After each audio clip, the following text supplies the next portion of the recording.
Ya, selamat pagi semuanya. Ya, kita akan membahas mengenai kata sifat yang sebenarnya bisa berasal dari kata kerja yang diakhiri dengan ed dan ing. Nah, kata sifat ini kadang-kadang membingungkan kita karena memang contohnya interested, interesting berasal dari kata interest, tapi ada yang berasal berakhiran ed dan ada yang berakhiran ing. Nah, bedanya apa sih? Nah, biar kita nggak bingung, saya share screen dulu, kita belajar mengenai kata sifat, adjectives ending in at, ya, at and ing, ya, yang berakhiran ed dan juga berakhiran ing. Nah, bedanya apa sih? Nah, kita masuk ke bahasan ini. Kata sifat yang berakhiran ing digunakan untuk menjelaskan atau menerangkan karakter atau sifat, ya, dari seseorang, sebuah benda atau sebuah situasi. Ingat, kata sifat yang berakhir ing itu adalah menerangkan karakter dari orang, benda atau sebuah situasi.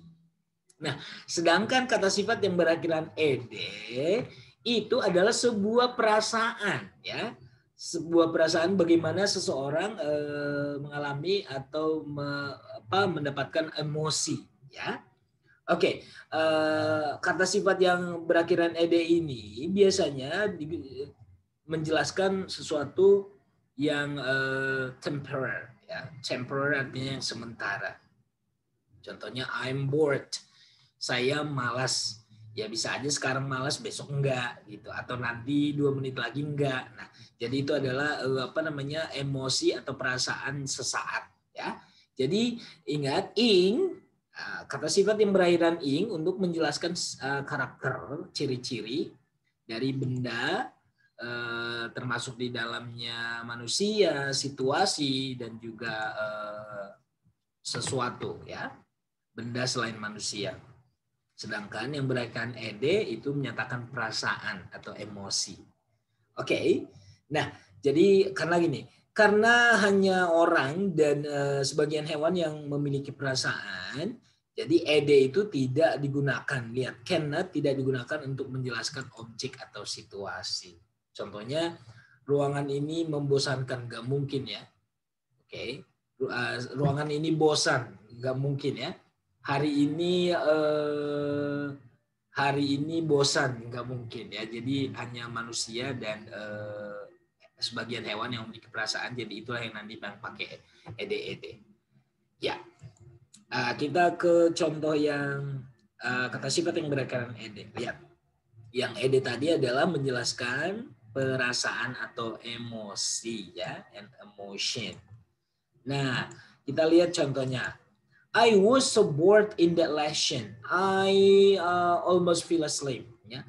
Saya bosan sekali pelajaran itu. Saya hampir tertidur. Nah, di sini emosi atau perasaan yang dialami bored. Bored, ya, tulisannya bored. Bored. Saya bosan. Kalau kamu bilang I was so boring, kamu yang nanti membosankan. Ciri-ciri kamu berarti yang membosankan. Jadi ingat, ya. Kalau kamu bilang boring, I am boring, kamu yang membuat orang lain bosan. Tapi kamu yang dibuat bosan. Jadi kalau bored, kita yang dibuat bosan. Kita yang mengalami perasaan tersebut. Ya. Bukan kita yang memberikan perasaan itu karena sifat kita. Bukan, ya. Oke. He was surprised to see Helen after all those years. Ya. Dia kaget atau terkejut melihat Helen setelah beberapa tahun tidak bertemu, itu maksudnya di sini, ya. He was surprised. Dia yang kaget, dia yang terkejut, bukan dia yang membuat kaget, ya. Jadi surprised pakai ed, bukan surprising. Kalau he was surprising berarti dia yang memberi dia yang memberikan rasa kesan terkejut kepada kita, ya. Oke. Nah, kalau kamu bilang he was surprising me, berarti artinya adalah kedatangan dia membuat kamu kaget. Tapi kalau di sini he was surprised, dia yang kaget atas kedatangan Maria mungkin. Kedatangan Helen. To see Helen after all those years. She was really tired and went to bed early. Dia sangat capek ya. Dia sangat lelah. Jadi emosi atau feeling yang dia rasakan adalah lelah. Jadi di sini bosan, terkejut, lelah. Ya. Jadi bukan membosankan, bukan mengejutkan, bukan melelahkan. Ya, jadi bukan boring, bukan surprising, bukan tiring. Karena ini adalah perasaan. Jadi kita pakai yang ed. Ya, kita lanjut yang ing. Nah, lihat yang ing tadi adalah bahwasanya itu yang menyebabkan ya perasaan yang tadi muncul, yang di A. Jadi kalau misalkan bosan, beda dengan membosankan. Contohnya I am bored, kamu yang bosan. Tapi kalau kamu bilang I am boring, kamu yang membosankan, membuat orang lain bosan. Gitu ya. Lihat kalimat ini. Saya jelaskan lagi, yang berakhiran ing, kata sifat yang berakhiran ing adalah menjelaskan karakter atau ciri-ciri yang dimiliki oleh orang, benda, dan situasi. Contohnya gini, a boring lesson makes you feel bored. Lihat, ada boring, ada bored. Lihat, pelajaran yang membosankan, artinya pelajaran ini sifatnya membosankan. Jadi boring. A boring lesson, ini adalah kata sifatnya, inilah kata bendanya. Pelajaran yang membosankan membuat kamu merasa bosan. Jadi di sini kamu yang bosan, tapi kalau yang membosankan itu adalah pelajarannya. Jadi sampai sini sudah paham ya? Nah, kita lihat lagi 3 contoh yang berikutnya. Have you seen that film? It's really frightening. Lihat. Kamu sudah menonton filmnya. Film itu sangat menakutkan. Nah, sifatnya film itu berarti menakutkan, makanya kita pakai frightening. Kalau kamu it's really frightened, artinya berarti filmnya yang takut, gitu loh. Ya, jadi salah kalau kita pakai ed di sini. Jadi filmnya bukan merasakan takut, tapi yang memberi ketakutan filmnya, makanya karakter ciri-ciri filmnya adalah yang pakai ing. Jadi it's frightening. Kedua, I could listen to her for hours. She's so interesting. Jadi, kalau kita misalkan suka sama orang, untuk pembawanya, kamu bisa bilang begini, saya bisa mendengarkan dia berjam-jam. Dia itu sangat menarik. Lihat, yang membuat menarik siapa? She. Jadi, ciri-ciri perempuan ini, she ini, dia menarik. Ya. Siapa yang tertarik? I-nya. Jadi boleh saya bilang I'm interested in her.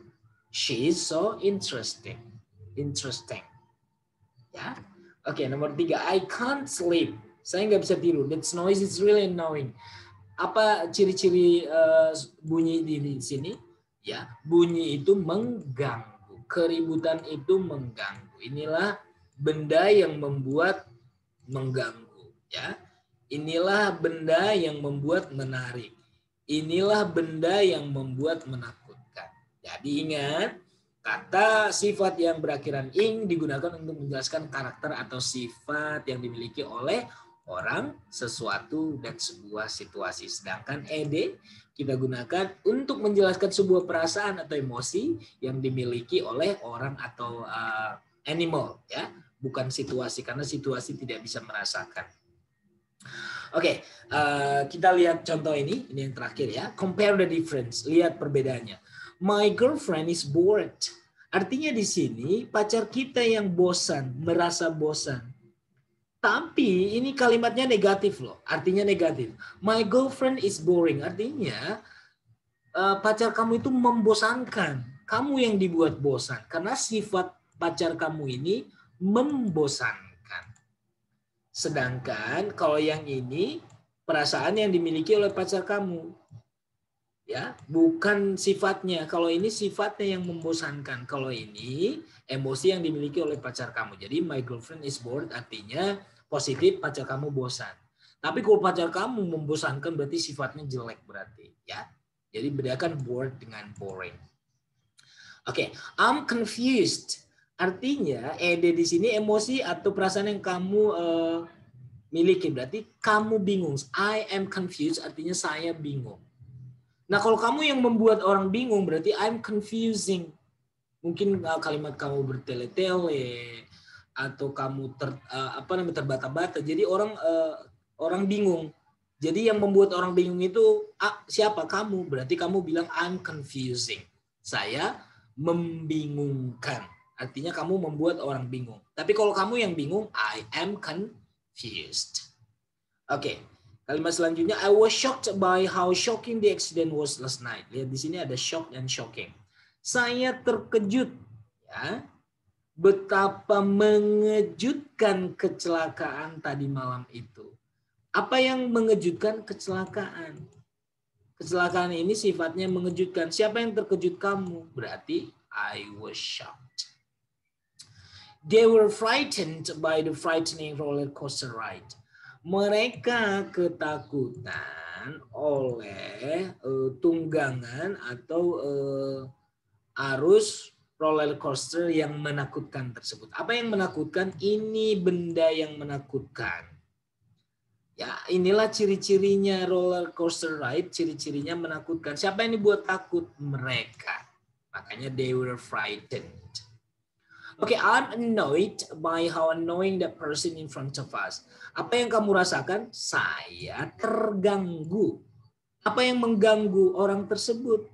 Orang yang berada di atas kita, di depan kita. Berarti I'm annoyed by how annoying, betapa mengganggunya orang yang ada di depan kita ini.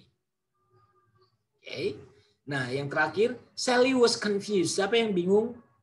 Siapa yang merasa bingung? Emosi atau perasaan yang dimiliki oleh Sally adalah bingung. Oleh siapa?